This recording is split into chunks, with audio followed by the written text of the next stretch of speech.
In the heart of the Arabian Peninsula, in the sacred city of Mecca, a child was born who would become one of the most influential figures in human history.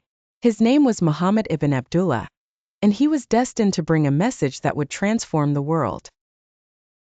Muhammad, PBUH, was born in 570 CE into the noble but economically modest Hashim clan of the powerful Quraysh tribe.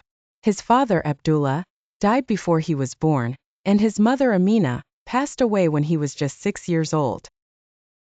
Orphaned at such a young age, Muhammad was placed under the care of his grandfather, Abdul Muttalib, and later his uncle, Abu Talib, who both loved and protected him dearly.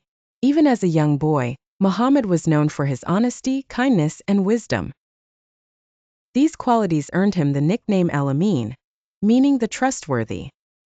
He worked as a shepherd in his youth, and later as a merchant, where his integrity and fair dealings won him the respect and admiration of many.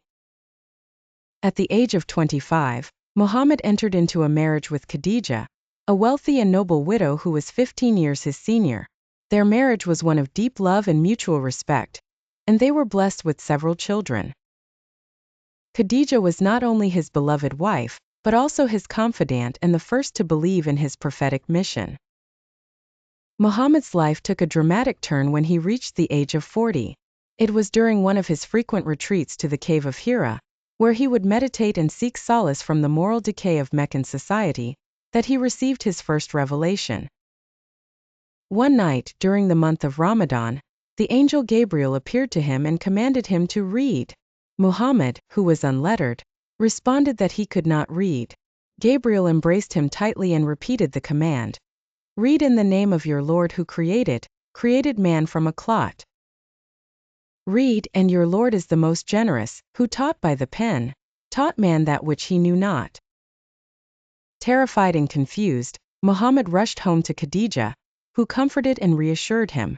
She took him to her cousin, Waraka ibn Nawfal, a Christian scholar, who confirmed that Muhammad had been visited by the same divine messenger that had come to previous prophets. Thus began Muhammad's mission as the final prophet of Islam. For the next 23 years, he would receive revelations that would later be compiled into the Quran, the holy book of Islam.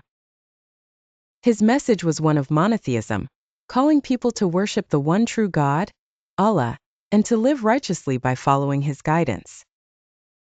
The early years of his prophetic mission were fraught with difficulties.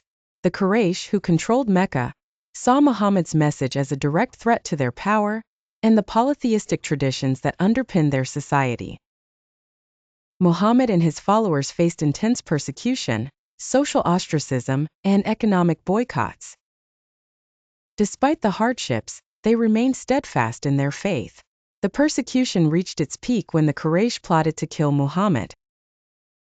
In 622 CE, under divine guidance, Muhammad and his followers migrated to the city of Yathrib, later known as Medina. This event, known as the Hijra, marked the beginning of the Islamic calendar.